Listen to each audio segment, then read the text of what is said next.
بەڵێ بینەرانی عزیز سڵاوتان لێبێت من یادگار فایق بەم شەو بە شێوەیەکی ڕاستەوخۆ لە سلێمانیەوە لەگەڵتانە بم بۆ باسی ڕۆژ میوانەکەشم بە سوپاسەوە لە هەولێرەوە لەگەڵمان ئەبێت میوانی ئەم شەو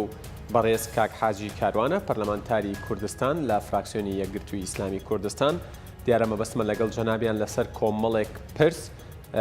گفتوگۆ بکەین و باسی ڕۆژی ئەمڕۆ خۆتان نەزانن خۆپیشاندانە لە شار و شارۆچکە جیاوازەکانی هەرێمی کوردستان کە زیاتر لەلایەن مامۆستایان و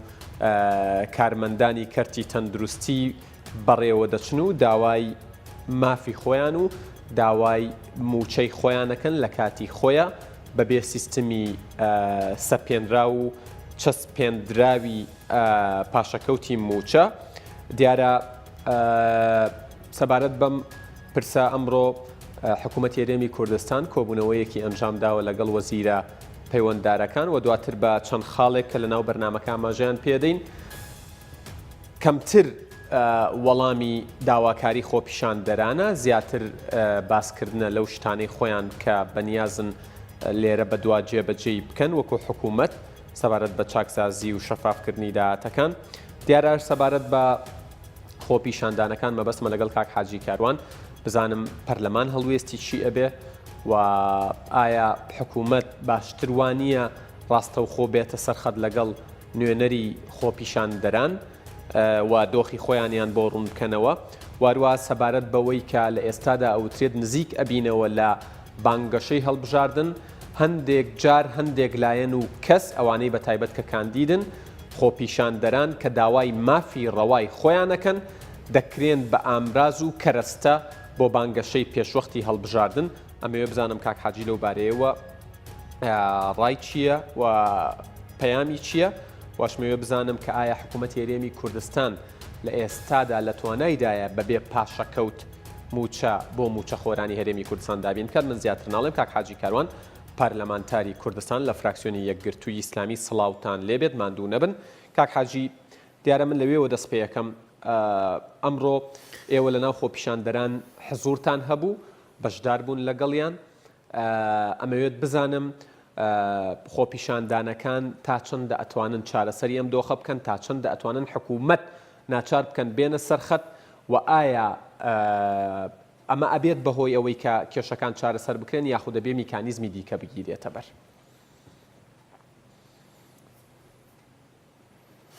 بەڵێ بەناوی خۆی گەورە سوپاس کاک یادگاریان ڕێز و سڵاو بۆ هەموو خۆپیشاندەرێک و هەموو خەڵکی کوردستان و هەموو چین و توێژێک لەم کوردستانە کە تام لە حزەیە مافی ئەخورێت تا ئەم لە حزەیە ئەتوانی بڵێ موچەی بڕاوەیە ئەبردرێ من لێرەشەوە بەڕاستی ڕێز و سڵاو بۆ هەموو ئەو بەڕێزانی کە خۆپیشاندانەکانە پارێز لە هێزی ئاسایش لە پۆلیس لە هەموو ئەو چین و توێژانی کە خەمی ئەمنی ئەم کوردستانیانە طبعاً ئەگەر ئەم خۆپیشاندانانە هەمووی ئەتوانی بڵێ لە ئاهونوزایی ئەو فەقیر و فوقەڕایە کە چەند ساڵە تحملی ئەم حاڵەتەی حکوومەتی هەرێمەکات جەناب ئیشارەت پێدرا چەسپاوە یان چەسپێنراوە بعضی مبەریراتی حکوومەتێ بەهۆی شەڕی داعش و قەیرانی دابەزینی نەوت و بەغا و ئەم بابەتانە بەو سێ قەیرانە ئەم پاشەکەوتی موچەیە بڕیارێک درا بەڵام ئێستاکە تقریبەن ئەتوانین بڵێ ئەم سێ هۆکاری کە بوون بەهۆی ئەوەی پاشەکەوتی موچە دروست بوو شەڕی داعش بوو مشکلەی بەغا هەبوو و زائیدەن ئەوەش کە نەوت دابەزی ئێستاکە نەوت گەیشتۆتە $170 ئەوە شەڕی داعشیش نەما ئەمریکا نەک ئەوە ناکادیان وەک بڵێ پارە ئەبڕێ بەڵکو پارەش ئەدا بە پێشمەرگە ئەمانە تقریبەن ئەم ئەسبابی ئەتوانی بڵێ نەهێشتنی ئەم چارەگە موچەیە نەماوە لەبەر ئەوە بەڕاستی خەڵک ئێستاکە قەناعەتی بە هیچ کەسێک نییە هەتا بەیانی تۆ نەسیحەتی بکەی یا پێی بڵێ چاچی ئەەکەم یا باشە بەویانم قەیرانانە هەیە باوەڕ ناکات لە خاستەن لە دوای ئەوەی کە عبادی ئەو بڕیارەیدا کە لە بڕی پارەی بودجێ عێراقی کە بەداخەوە ئەوەش بۆ خۆی نیمچە چاواشەکاریەک یا نیمچە فێڵێک یا نیمچە من قسەکە لە ڕوون نایە بیلێن بەڵام بیلێن باشترە هەڵخەڵەتاندنی حکوومەتی هەرێم بوو ئەگەر حکوومەتی هەرێم موافقی کردبێ لەسەر ئەو بڕەپارەیە یان ئەگەر ئیتفاقێکی کردبێ کە ئەوە بەڕاستی زۆر عیبێ لەسەر ئەو بابەتی ئیتفاق کرابێ ینی ئەم ئەسبابانە وای کردووە ئێستاکە خەڵکی دێتە سەر شەقام لەمە زیاتر تەحملی نەماوە چونکە جەنابتان باش ئەزانم و خەڵکی باش ئەزانێ هیچ وەکو برسێتی نییە خەڵک ئێستا کە گەیشتە ئەو حەدەی کە قەرزار خەیپی ئەگرێ خاوەن ماڵی خەیپی ئەگرێ سیارە نەما نەفرۆشرێ ئاڵتون نەما نەفرۆشرێ لەمە زیاتر خەڵک تەحمل ناکە ئەوەی ئەمڕۆ کراوە جەنابەت پرسیارەکەتەوە کرد تەسیری ئەبیانە ئەکید تەسیری ئەبێت چونکە هەموو دەسەڵاتێک لە هەموو وڵاتان تەنانەت وڵاتە دیموکراسی و پێشکەوتوو و دەوڵەمەندەکانیش کە مشکلی دارایان یەکە کاتێک خەڵک دێتە سەر شەقام حکومەت دێتە سەر ڕای جەماوەر و ئەبێ تەڵەبیاتی جەماوەر جێبەجێ بکات. بڵێ کاک حاجی کاروان سەبارەت بە خۆپیشاندانەکان و خۆپیشاندەران ینی قسەیەک لەسەرەوە دەکرێت دەوترێت کە سەرڕایەوەی حکوومەتی هەرێمی کوردستان بە شێوەیەک لە شێوەکان شکستی هێناوە لە ڕازیکردنی دڵی هاوڵاتیەکانی خۆی لە دابینکردنی مافی ڕەوای هاوڵاتیەکانی خۆی بەرامبەر بەو ئەرکانەی کە دەبێت جێبەجێ بکەن لەگەڵ ئەوەشدا ینی ئەتوانین بڵێن 98% خۆپیشاندەران هێندەی منم ڕۆ چاودێریم کردبێت داوایەوە ناکەن ئەم حکوومەتە بڕوخێت داوایەوە ناکەن ئەم بەرپرسانە بڕۆن داوایەوە ناکەن ئەم حکوومەتە کۆتایی بێت بەڵکو دەڵێن موچەمان بۆ دابین بکەن مافی خۆمان بۆ دابین بکەن ئایا حکوومەتی هەرێمی کوردستان لە ئێستادا ناتوانێت و مافیان بۆ دابین بکات؟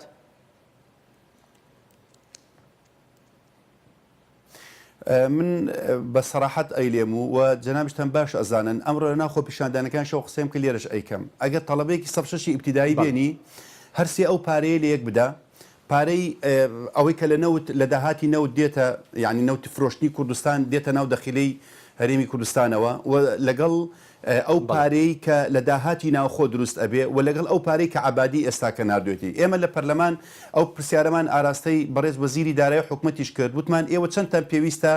کە ئەم پارەیە بەبێ پاشەکەوت موچەی خەڵک دابینکەن ینی بە تەقدیریان کردیانوتیان نزیکەی 850 ملیار دینار بە دقیقی لێم 850 ملیار دینار طبعا ئەم پرسیارە بەڕێی من لە دوای ئەو مفاوەزاتە زۆری عبادی لەگەڵ حکوومەتی هەرێما کردی ئەویش هەمان پرسیاری کردووە هەمان پرسیاریەوە چەندتان پێویستە بۆی پاشەکەوتی موچە نەمێنێ ئەو مەبلەغەیان دیاری کردو کە ئەمان ینی ئەمان ئەیانەوێ بۆەوەی پاشەکەوتی موچە نەمێنێ 370 ملیار دلار دینار تقریبا لە بداهاتی نەوت ئەوە بە سعری 40 دلار ئێستاکە نەوت بە 70 دلارە ئێستا بە سعری نەوتەکە بە سعری نەوتەکە 30 دلارەکە کە زیاد بووە ئەگەر فقط بەس نەوتەکە بێت ئەو کاتە نقصانێکی عبادیش پڕکاتەوە لەگەڵ داهاتی ناوخۆوە ئەو یاسایی کە لە پەرلەمان قەرارە ئەو هەفتەیان دەڕۆژی تر دەنگی لەسەر بدەینەوە ئەم نێشتنی خانەنشینی نایاسایەکان 100 ملیار دینار ئەگەڕێتەوە بە یەک شتێکی تر کە زۆر ئاسانە ئەویش ئەم پاری خوتورە لە کوردستان نەزانم چەند سەرفەکرێ ماگانە 140 ملیار دینار سەرفەکرێ پارەی خوتورەش هەمووی خەڵکە زانێ بۆ چۆ ئەچێ و لەگەڵ ئەو پارەی داهاتە 900 ملیار ئەکات ئێستاکە ئەمەی ئەمڕۆ حکوومەتی هەرێم کە دانیشتن بەڕاستی ینی ئەیانتوانی دڵی خەڵکی خۆش بکەن ئەیانتوانی مژدەیەکی خۆش بەم خەڵکە بدەن و ئەیانتوانی بڵێن ئەو پارەی ئێمە ئەوەندەیە بەڵام ئەم ینی 900 ملیارە ئەگەر 900 ملیارەکە تەبان چیتیانە یعنی بودجەی تەشغیلیتیانە و پێشمەرگەی تیانە وەزائیدەن لەگەڵ بودجەی سیادی تیانە تەبان حکوومەتی عێراقی چی کردو فقط بەقەت پارەی نقصانی بودجەکە پڕکاتەوە بەڵام پارەکانی تری دابین ناکردووە من پرسیارەکە لێرە ئاراسی جەنابتەن و هەموو خەڵکی و حکوومەتی شەکەم ئەگەر حکوومەت ئیتیفاقی کردبێ بەوەی کە موافقەی کرد لەم 370 ملیار دینارە بەڕاستی ئەمە بەم ئیتیفاقە یعنی غەدرێکی زۆر گەورەی کردووە ئەتوانم بڵێم ئیتیفاقێکی زۆر بێویژدانانێت دوو ئەگەر ئیتیفاقی نەکردبێ سەپێنرا بێتە سەری بەڕێی من حکوومەتی هەرێم نابواە قبولی بکردایە بۆ لەبەر ئەوەی ئەگەر قبولی نەکردایە وەرەقێکی زەخت دروستە بوو لەسەر حکوومەتی عێراقی ئەو بودجێمان ڕەتدەکردەوە بۆ حکوومەتی عێراقی چونکە ئەمە غەدرە لە خەڵکی کوردستانە کرێ کەواتە عەبادی ئێستا بە بەردێک دوو چۆلەگەی کوشت یەک شارعی کوردی زیاتر بەرەو ناڕەزایی بردو و حکوومەتی هەرێمی لە لای خەڵک منبوز و ناشرین کردووە لەلایەکی تر بۆ شارعی خۆی بۆ ئینتیخابات وتی من ئەوەندەم کردووە کوردیش هەر ئەوەندەی پێویستە لە نەتیجەیە زەرمەندی یەکەم ئەو هاوڵاتیە لە بەردی ئەم دوو حکوومەتەیە بۆیە حکوومەت ئێستاکە ئەتوانێت زۆر بە ئاسانی ئەمە حەلکات. کاک حاجی من مەبەستمە ئەو پرسیارە زۆر بەڕوونی وەڵامی وەربگرمەوە حکوومەتی هەرێمی کوردستان لە ئێستادا ئەتوانێت موچەخۆرانی هەرێمی کوردستان بە شێوەیەکی مانگانە و بەبێ پاشەکەوت دابین بکات و نایکات؟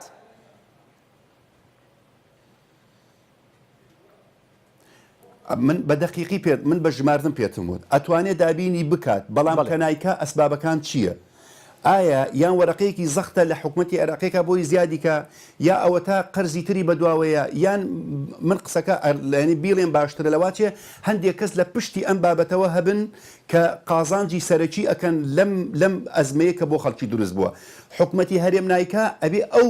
جوابی پرسیارەکان بداتەوە بالفعل نایکات چونکە تۆ کاتێک ئەڵێنە ئەیکەم ئەبێ پارە نەبێ وتمان شەڕی داعشە بوونەی کرد طبیعی بوو خەڵک تەحملی کرد وتمان عێراق مالیکی ئەو کاتە لەسەر حکم بوو پارەی هەرێمی کوردستانی بڕی وتمان قەیناکە ئێستاکەت مبەڕیرات چییە یعنی هەنجەتی حکومت چییە لەوەی کە ئەم خەڵکە 4 ساڵە تەحملی کرد و حکومت دابینی بکە یعنی ئەو پارێ بە دقیقی دارە کەواتە کاک حاجی کاروان لە ئێستادا ئەمە مەترسیەکی گەورە نیە لە بەردەم قەوارەی هەرێمی کوردستان و لە بەردەم حکوومەتی هەرێمی کوردستان کە وەکو پێویست وەکو خۆپیشاندەران ئەڵێن وەڵامی نەداونەتەوە ناتۆتە سەرخەت لە ماوەی ڕابردوودا زۆر ئاماژە بەوە دراوتیان عەبادی هەموو هەوڵەکانی ئەوەیە کە نەڕەزایەتیەکان بێنێتە شار و شارۆچکەکانی هەرێمی کوردستان دژ بە حکوومەتی هەرێمی کوردستان هەموو هاوڵاتیان هەڵبسن لە ئێستادا معالم و نیشانەکانی هەڵسانی هاوڵاتیان یاخود خۆپیشاندانەکان دەرکەوتووە ئایا حکوومەتی هەرێمی کوردستان لە ئێستادا بێتە پێشەوە لە خۆپیشاندەران لە قازانجی قەوارەی هەرێمی کوردستان و خۆشی نییە؟ هیچ شک و گومانیتیانە ئەوە جەنابتان باشە زانن ئێستا ئەو قواری کەتیاین ئێمە بەڕاستی لە مەترسیین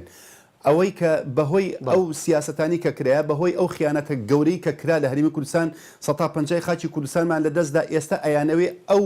دەستکەوتەی کەماوە لەم کوردستانە بەنا ئیستیقراری ینی لە دەست بچێ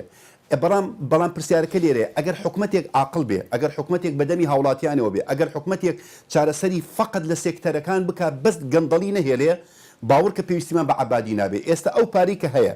ئێستا حالێن وەگوتم 370 ملیار دینارە بە نەود ئەگەر بە 40 دلار بڕوە عەبادی بە نەسەن وتێتی کاکە 250,000 بەرمیل خۆتان برن ئێمەش ئەوەندە ئەدەین باشە ئەم 250,000 بەرمیلە ئێستاکە بۆ نمونە بە 70 دلارە وتمان کاکە بە 6 دلار بێتەوە ناو دەخیلی حکومەت دەیەکە و 12 سیانزەکە بۆ مەساریفە بۆ قەرزە بەڵام بەو مەبلەغە مشکلەکە چارەسەر ئەکرێ ئەمەی کە با عەبادی وا دابنێ لەسەر قسەی جەنابەت لەوانە شار ئەو خوێندنەوە شەر بکرێ عەبادی ئەیەوێ ئیستیقراری هەرێمی کوردستان تێکدا بەڵام ئایا بێ حکومەت مبەڕیر بدا بەدەست عەبادیەوە عەبادی سیاسەتەکە بەڕێی من عەبادی تا ئەم لەحزەیە براوەیە هەم لەوەی کە ناوچە کوردستانەکانی جارێکی تر خستە و زێڕڕکێفی شیعە هەم لەوەی کە ئێستاکات ئەیەوێ هەرێمی کوردستان ئەم قوارەیە نەمێنێت جەنابتان باشە زانن سەرەتا عەبادی بە چ شێوازێک مامەڵەی کرد لەگەڵ کوتلە کوردستانەکانی خۆمان جارێک بە محافەزات ویستی مامەڵە بکات جارێک ئەویست بدەین بە وەزارەت لە نەتیجەیە زانی ئەزمەیەک دروستە بێ تۆپەکەی هاوێشتە ساحەی کوردستانەوە خەڵکی کوردستانی تیا ئیحراج کرد حکومەتی هەرێمی کوردستانی تیا ئیحراج کرد بەڵام ئافرین بۆ ئەو حکومەتی ئێمە کە نەتوانێت بە لعبەی عەبادی جارێکی تر لعبە و یاریکی تری لەگەڵ بکاتەوە ئەو ینەی عەبادی ئیستیقلالکە بۆ چاکبوونی خەڵک ئێستا بەڕێی من ئەگەر خەڵک ڕاتب و موچەکەی چابێ ئەو کاتە پشتی حکومەتی هەرێمە گرین یەقینم بەمەش چاکە بێ من جارێکی تر ئەڵێم ئەم مەسەلەیەکی حیسابیە کاگیادگار هیچ ینی لە فودەوەرانی تیانە هەموو خەڵک باشە زانێ بۆی ئەو خەڵکە ڕژاوتە سەرجادا کەس باوەڕی وەم حکومەتە نیە چونکە بە ژمارە 1 زائیدەن 1 ئەکا خلاص ئەم پارەیە دیارە و ئەبێ بەشی پاشەکەوتیش ئەکا و پاشەکەوتیش نامێنێ بەڵام کەنایکات ئەویان ئەبێ حکومەت پرسیارەکە جواب بداتەوە باشە کاک حاجی کاروان سەبارەت بە ڕژانی خەڵک و موچەخۆران و مامۆستایان و تەندروستکاران بۆ سەر جادەکانی هەرێمی کوردستان و بەرزکردنەوەی دەنگی ناڕەزایەتی شتێک کە ئەمڕۆ من بینیم دڵنیام جەنابیشت لە نزیکەوە تێبینیت کردووە ئەوە بوو کە پارتی سیاسی جیاواز ئەیانویست بە شێوەیەک لە شێوەکان سوود لە دۆخەکە سوود لە داواکاری ڕەوا و با بڵێن دروستی تەواوی ئەوانە وەربگرن کە هاتوون داوای موچە و مافی خۆیانەکەن بە تایبەت ئەوانەی کە ئەوترێت کە کاندیدن بۆ هەڵبژاردننی داهاتووی عێراق بە دیاری کراوی پێت وایە دەبێت چی بکرێ بۆی ڕێگە لەو کەسانە بگرن کە هاوڵاتیان ئەوانەی کە خۆپیشاندەری ڕاستەقینن و داوای مافی خۆیانەکەن نەیانکەن بە کەرەستە و ئامراز بۆ مەبەست و ویست و خواستی خۆیان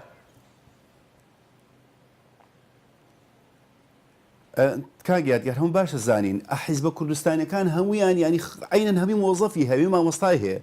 یعنی ئێمە سە بۆن هەناک باسی یەکگوتوت بۆ بکەم ئێمە دنیای مامۆستای خۆمان لەناو ئەو حاڵەتە بووە یعنی من زەمیرم وەکو مرتاح نەبوو من خۆمە بژێرم خۆڵ نەبژێرم من لێرەوە قسە بۆ جەنابت و بۆ هەموو جەماوەکەم من داواکەم لە هەڵبژارنی داهاتوو کە خۆم هەڵبژێرم بۆ ئەوەی پەرلەمانی عێراق یان تەکلیفیان لێم کرد داواکەم لەبەر ئەوەی ئەمڕۆ ڕۆیشتم کەس دەنگم نەداتێ لەبەرەوەی ئەمڕۆ ڕۆیشتم بۆ ئەوە نەچوومە یعنی خەڵکێکی تر بەنیەتێک چوو ئەوە شتێکی ترە بەڵام پرسیارەکە لێرەیە هەموو حیزبەکانی کوردستان بە پارتی بە یەکێتی بە یەکگرتو بە کۆمەڵ بە گۆڕان هەموو ئەمانە خەڵکیانێ لەناو ئەم چین و توێژەکانە بەڵام خەڵکێکی تر بێدی ئاین انتخاباتی خۆی بکە وەڵڵی من هەتا تەنانەت نەچوومە پێشەوە تا پێیان بڵێم قسەی بکەم بۆ دەستگایەک بەس من بۆ ئەوە چوم یەک پەرلەمانتارین ئێمە نوێنەری خەڵکین لایەزار من پەرلەمانتارم نوێنەری خەڵکم یەک دووەمیش بۆ ئەوە بوو کە بەڕاستی ئێمە قسەمان لێ وەرەئەگیرێ هەم لەلایەن خەڵک سواستی ئەو خەڵکاکەم وەزعەکەمان بازی هادر کردەوە لەگەڵ محافزیشا قسەم کرد لەگەڵ دەستگای ئەمنیەکانیشا قسەم کرد نەمانێش وەزعەکە بەرەو خراپتر ڕووی دەمم لە جەنابەت نەبوو کە جەنابتان تا ئەم ساتە پەرلەمانتاری کوردستانن و نوێنەری ئەو کەسانن کە دەنگیان پێداون و ئەو کەسانش کە دەنگیان پێ نەداون و باس لەوەش کراوە لە چەند جێگەیەکەوە من بیستومە کە ڕۆڵتان هەبووە لە هێمنکردنەوە و هێورکردنەوەی دۆخەکە و بە ئاشتی و ئارامی تێپەڕین و ڕۆشتنی خۆپیشاندانەکان قسەکەی من با پرسیارەکەم سیاغە بکەمەوە ئایا پێویستە خۆپیشاندەرانی ڕاستەقینە هۆشیار بن لەوەی کە بەکار نەهێنرێن و ئاراستەی خۆپیشاندانەکان بەرەو نەئارامی نەڕوات بەوەی پاساو نەدەن بە حکوومەتیش کە ڕێگریان لێ بکات؟ ئەوە بە دقیقی ئەو پرسیاری جەنابەت جێی خۆیەتی من ئەمڕۆ لەگەڵ ئەو خۆپیشاندەرە بەڕێزانە مامۆستا بوون دکتۆر بوون هەمووی خەڵکی بەڕێز بوون وەکو جەنابتان بەڕاستی بیدایە هەموو ئەو خەڵکە بوون بەڵام دوایی بەرەو ئاقارێکی تر چوو باوەڕ بکە خەڵکانێک هاتووەتەنەوە ئەو خۆپیشاندانەوە یعنی من بە چاوی خۆم دەمانچە بە قەدم زۆر بینی هات بەرەو ئاراستەیەکی تر کردی بە هەراوە بە دروشمی زۆر خراپ سەری لە مامۆستایانی شێوان پیان ماوت کاکە بگەڕێنەوە ئەوان هجومیانە کرد بالفعل مامۆستایان خۆپیشاندەران نێڵن حتا تەنانەت خوا ئەگەی لێمە چوم وتم کاکە من نایە پێشەوە بۆی نەوەعی ئیستیقلال نەبێ بالفعل قسەی جەنابتە ئەبێ مامۆستایان نێڵن خۆپیشاندانەکان بەرەو ئاقارچە بە تایبەتی لە شاری هەولێر چونکە شاری هەولێر ئەمڕۆ یەکەم ڕۆژە ئەو پیشاندانە ئەبێ وا تەسەوڕەکەم سبەیش ئەبێ دوام مشکلەکە لە حکومەتە من لەگەڵ لێرەوە مباشرەتەن ئەیدێم زۆر لێرە نوێنەرمان نرد نوێنەری خۆپیشاندانن من داوام کرد لە بەڕێز کاک نەوزات هادی وتم کاکە ئەوە نوێنەریان دێت ڕجاءن با ئیجازە وەرگن ئەمڕۆ هەتا لێ مەجید وزەرا وتی ئەوتی ئەمڕۆ نابێ ئەمڕۆ نوێنەریان ڕۆیشتووە ئەسڵ وایە کە ئیجازەیاندا ئەبێ حکومەت و هێزە ئەمنیەکان زەبتی ئەو خۆپیشاندانە بکە چونکە بەڕاستی شکاندنی لیقەدارێک بەڕاستی لە زەرەری ئێمەیە یعنی لە بەغا ملیۆنی خەڵک دێ کەسی زەرەر نادا خۆپیشاندان بکرێ بەڵام نەک بە ئەی توخوا ئەو منزەری ئەمڕۆ کە بیندرا توخوا عیب نییە بۆ پیاو لە ژن بدا مامۆستایەک ڕیکی سپێ پیا و شەرمەکە سەری لێ بکە کابرایەکە نەجمەیەکی هەیە دێ بە ئەداتە ناوزیگی مامۆستایەکی بەتەمەنە ئەگریە ئاخر کابرا لە برسە هاتوتە سەر پەرلەمانتاران تێک نەدا نوێنەری حیزبەکان پارتە سیاسیەکان ئەوانەی لەوێ بوون و لەوێ نەبوون داواکاری گشتی نابێت داوا لەسەر ئەم پرسە بجوڵێن و داوا لە حکوومەت یاریێمی کوردستان بکەن ئەو کەسانەی لە تەمەنی لە پیاوێکە داد کە تەمەنی 50 ساڵە ئەو کەسەی پەلاماری دکتۆرەیەک دەدات لە هەولێر بێنرێن سزا بدرێن و بە ئاشکرا دادگایی بکرێن بۆی کەس نەوێرێت لە مامۆستایەک هەڵبدات کە سەردەمێک لە سەردەمەکانە وترات هەموو تاکێکی کۆمەلگە قەرزاریەتی ئێستا مامۆستا قەرزاری هەموو دوکانێک و هەموو تاکێکی دیکەی کۆمەلگەیە ئێمە ئەمڕۆ بڕیارمادا من تەبان منزەڕەکەم بەڕاستی لێوە ببینایە لێرە سەراحەتەن پێتەڵێم نەک پەرلەمانتورمای ڕئیسی جمهوریش بوومایە ئەوەی کە لێیدا دەستمە کردەوە لێمەدا سەراحەتەن چونکە من غیرەتم قبوڵ ناکە پیاوێک لەبەر چاوی من لە ئافرەتێک بدا کە شەرەف و ناموسی ئێمەیە بەڵام من نەمبینی دوای لە فەیسبوک بینیم بەداخەوە بەس ئەوە من لێرەوە ئەیلم سبەینێ ئێمە چینە پەرلەمان ئەو خۆپیشاندەرانە دێنە ئەوێ یان دێن لای ئەنجومەنی وەزیران سبەینێ لەگەڵ لجنەی ناوخۆیە بەڕەسمی ئەبێ داوا بکەین لە بەڕیسکە کەریم سنجاری کە ئەو ئێستاکە وەزیری داخلیە ئەبێ ئەو دوو کەسێک کە تەعەدای لەو ئافرەتە کردووە و ئەو تەعەدای لە مامۆستاکە کردووە ئێمە ئەیکەین شکاتێکە بێ ئەو ئان ئیجرائاتیان بەرامبەر بکرێ بۆی بەڕاستی من لێوە بوومە ئیجرائاتی تەواوەتیمانە کرد بخوا ئەزانێت کە یەکێک لە ئەسبابی لەوەی کە من لەوێ بووم بێجگەلەوەی کە پاڵپشتی خۆپیشاندەران بکەم کە لەوێ بتوانم نێڵم خەڵکەکە تەعەدا لە یەک بکەن سوپاسیان دەکەم کە ڕێزیان مەگەر بەڵام سبەینێ ئینشاءڵڵا و ئیجرائاتە بەڵێ باشە کاک حاجی کاروان سەبارەت بەو پرۆژە یاسایی هێنرایە ناو پەرلەمان لە حکوومەتەوە نێردرا پەرلەمان گفتوگۆی لەسەر کرد بۆ چاکسازی و خۆشت لە سەرەتای قسەکانت ئاماژەت پێدا نزیکی 100 بۆ 120 میلیارد دینار بۆ خەزێنەی گشتی بۆ خەزێنەی دەوڵەت دەگێڕێتەوە ینی یەکێک لەو ڕخنانەی کە ئاراستەی پەرلەمانە کرێوترێت دوای ئەوەی کە بە شێوەیەک لە شێوەکانەمە و حزبەکان دوای ئەوەی لە تۆڕە کۆمەڵایەتیەکان لەلایەن هاوڵاتیان و ناڕزایەتی بەرامبەر بە کۆمەڵێک بڕگە و مادەی و کۆمەڵێک بەشی دروست بوو گەڕێنرایەوە پەرلەمان بەڵام من ئەبینم سەرۆکایەتی پەرلەمان و ژمارەیەک لە پەرلەمانتاران لە وڵاتانی ئەوروپا و لە بریتانیا و بۆ هەر پرسێک لەوێن ئایا گرنگ نییە لە ئێستادا پەرلەمان لە بریەوەی لە پشوو بێت دابنیشێت ئەم پرۆژە یاسایە بکاتەوە بە یاسا و بیخاتە بواری جێبەجێکردنەوە بۆی داواکاری هاوڵاتیان بە شێوێک لە شێوەکان هیچ نەبێت تۆزێکم بێتەوە من دووشت لە خزمەتان ئەرز دەکەم کاگیادگارجیان یەکەمیان ئەو ڕۆژەی کە کرا بە پشوو ئێمە داوامان وەک فراکسیۆنێک گرتو بەڕاستی لە ڕێیان لەگەڵ ئێمە نەبوتمان با پشۆکە نەمێ خلالی ئەم هەفتەی ئەم یاسایە بگەڕێتەوە بەداخەوە نەکرا ئەوە ئەبێ یەخەی سەرۆکایەتی پەرلەمان کاک دکتۆر جعفەر و بێگەتخام کەچ کە ئەوان سکرتێر و سەرۆکی پەرلەمانی ئێستاکە ئەوە نەکراوتیان با پشۆکە بەردەوام بێ ئێستا یاساکە ڕاگیرە کە ڕاگیرە ئێمە ئەمڕۆ بەواژووی وەکو فراکسیۆنی یەکگرتو پێشنیارمان کرد بوو بەواژووی 30 پەرلەمانتار هەموو فراکسیۆنەکانی پارتی یەکێتی گۆڕان کۆمەڵ مەسیحی تورکمان هەمووی تایە خۆم لێم تقریبان هەر من تقریبا 8 توقیعمان کۆ کرد بە تەلەفۆن سوپاسیانەکەین 30 واژومان کۆ کردوێتەوە بۆ دانیشتێکی نائاسایی بە پەلە لەسەر یەک گەڕانەوە و گەڕانەوەی ئەو یاسای خانەنشینە نایاسایەکان دوو بڕیار بدرێ بە یاسا پاشەکەوتی موچە نەهێڵدرێ ئەمڕۆ ئەو واژۆمان کۆ کردوتە داوامانێتە سەرۆکاتی پەرلەمان لەوانەیە ئەمڕۆ یاسپەی بگەڕێنەوە ئەیتر ئەبێ بە زووترین کات ئەو دانیشتە بکەین چونکە ئەم نقطەیە زۆر مهمە ئەگەر حکومت ئیلزام نەکەی بە نەهێشتنی پاشەکەوتی موچە بە کەیفی خۆیان ئەیکەن من لەوە ئەتسێم دانیشتەکەی ئەمڕۆ ئەوەی لێ دەرەنجام بە ئەنجومەنی وەزیران نسبەکە کەمکەنەوە نەک نەیهێڵن ئەیکەنە 170 یان ئەیکەنە 130 ئێستاکە چارەگە موچەیە مەسەرەن لە ملیۆنێک 250,000 لەوانەیە بیکەنە 500 قساکە انشاءالله بس ئەمە بەستمەوە بوو ئەمڕۆ بە 30 واژووی زیاتر 30 پەرلەمانتار واژوومان کۆ کردوێتەوە عفو کۆمان کردوێتەوە انشاءالله ئەوە داوامان لە سەرۆکاتی پەرلەمان کردووە بێنەوە وەک تۆڵی لە سەفەرن کە مش نازانم بۆچی چون بەڕاستی بەرحاڵ کە چوونە نوێنەراتی کوردستانەکەن ئەوان کە هاتنەوە ئەو کاتە ئێمە دانیشتنە ئاسایی بە زووترین کات بکەین بەڵام لە هەمووی گرنگتر ئەوەیەتی پەرلەمان ژمارەیەک پەرلەمانتاریشی تایە یعنی ئێوە وەکو فراکسیۆنی یەکگرتو نازانن بۆچی چوون بۆ سەفەر تایەتی بەڵێ نەخێر بەیمە نەوتە بۆ چێکی باشە وڵی نازانم چی بڵم باشە سەبارەت بە ڕاگەیەنراوەکەی حکوومەتی هەرێم دوای دانیشتنەکەی ئەمڕۆیان بەڵێ باس لەوە کرێت هەواڵی نافەرمی هەیە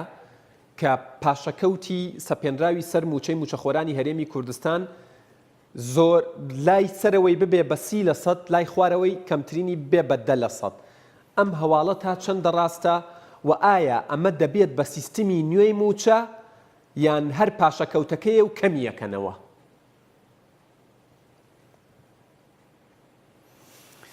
طبعا ئەگەر وابێ یعنی عینەن تاس و عینەن حەمامە ساڵێکی تر ئێمە بەمە ڕابچێشین بەڕاستی ئەمەیان زۆر زەحمەتە عیلاج نابێت ئەبەمە ڕاستە نسبەکە فەرقەکات معاشی تۆ 250 ئەبێتەوە 500 ئەوەی 500 ئەبێتەوە 600 ئەمە تەواوە بەڵام ئایا بۆ وای لێ ئەکەن یعنی پرسیارەکە لێرە بۆ وای لێ ئەکەن پارە نییە ئەگە پارە نییە من ئەزانم هەموو خەڵک قەنەعەتەکە بەڵام من وەکو پەرلەمانتار خۆم قەنەعەتم نییە کەوانیە هاوڵاتیەکی سادە و مامۆستایەکی داما و لە چۆ قەنەعەتەکە کەوایە یعنی پارەکە هەیە کاگیادگار مادام ئەبێ حکومەت بیسەلمێنێ ئێمە داوامان کردو ویستمەوە قسەی بکەم لە بیدای پرسیارەکە داوامان کردو حکومەت بێتەنەوە پەرلەمانەوە تا ئێستاکە لەواچێ 5 یاداشتمان داوەتە سەرۆکاتی پەرلەمان ئەڵین ئەنجومەنی نەوتوخواست بێتە پەرلەمانی کوردستان نایەن ئەگەر ئەوان بێنە بێت تۆزیحمان بۆ بدەن تا ئێستاکە یەک بەیاناتی مالی لەم کوردستانە دیار نییە تا ئێستاکە داهاتەکان بە شەفافی دیار نییە تا ئێستا یەک تەنکەر نەوتراوە چەند تەنکەر ئەڕوا مع العلم ئەوەی بە بۆڕی ئەڕوا ناڵێن بەقەت ئەوەندەیە لای کەم لە 130 ئەو نەوتەی جگە لە 250,000 بەرمیلەکە لای کەم 130 بەقەت ئەو نەوتە ئەڕات ئەمڕۆ من جۆم لە دکتۆر عیزەت بۆ ئەمێ لێرە ئیشارەتی بدەم قسەیەکی زۆر باشی کرد وتی کاکە من پێشنیارەکەم پێ قبوڵ بۆ لێرە تەڕحێکم حکومت بۆەوەی دەرباز بێ لەم حاڵەتە چی بکە باشە یا ئەوەتە حکومەتی عێراقی نالێت 250,000 بەرمیل نەوتەکەم بدەر لە ڕێگەی سۆمەوە ئەیدەم بۆ ئەوەی ئەو مشکلەتان چارەسەر بێ حکومەتی بەڕێی ئێمە حکومەتی هەرێم ئەمە بکە باشە نەوتەکە تەسلیمی بەغا بکە بە کاملی ئەوەی لێرەوەڕە کە ڕۆی ئەو کاتە حکومەتی عێراق پابەند دەبێ بە دابینکردنی سەرجەم موچەی موچەخۆران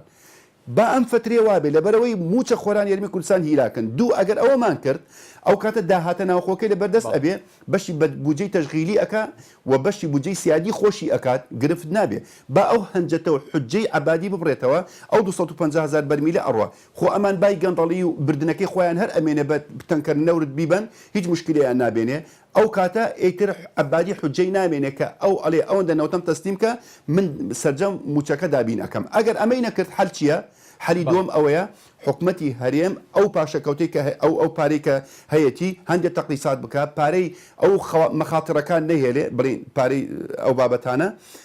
کۆمەڵە شتێک ئەو یاسایی لە پەرلەمان تەنفیز بکە 900 ملیارەکە دێتەوە بەردەستمان و هەموو شتەکان ژەتوانی دابین بکەین. باشە کاک حاجی کۆتا پرسیارم یەکێک لە خاڵەکانی ڕاگەیەنراوەکەی حکوومەتی هەرێمی کوردستان ئەوەیە کە لە ڕۆژانی داهاتوو داهاتی نەوت و ناوخۆ و بڕەپارەی هاتووی بەغا و تەنانەت هاریکاریەکانی ئەمریکا بۆ پێشمەرگە و چۆنێتی دابشکردنی یاخود خەرجکردنی ڕوون دەکرێتەوە. پێت وایە ئەمە بە شێوەیەک لە شێوەکان تۆزێک هەنگاوەکانی حکوومەتی هەرێمی کوردستان شەفافەکە ئێوە وەکو پەرلەمان و پەرلەمانتاران ڕاتان چێ لەسەر ئەم هەنگاوە زۆر بە کورتی سوپاس دەکەم.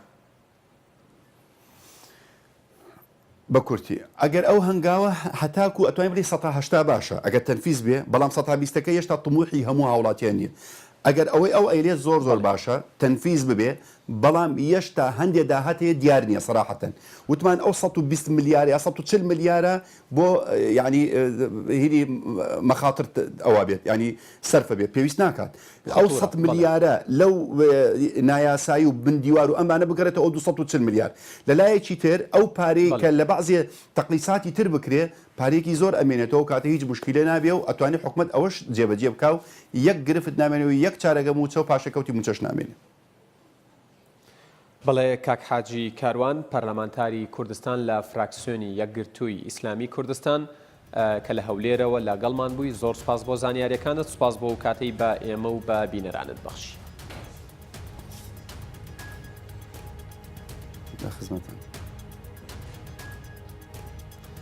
بەڵێ بینەرانی ئەزیز باسی ڕۆژ کۆتایی هات بە هیوای جێبەجێکردنی داواکاری ڕاستەقینەی موچەخۆرانی هەرێمی کوردستان تا باسی ڕۆژێکی دیکە ئێوە و کوردستان لە ئەمانەتی خوادابن کاتێکی خۆش.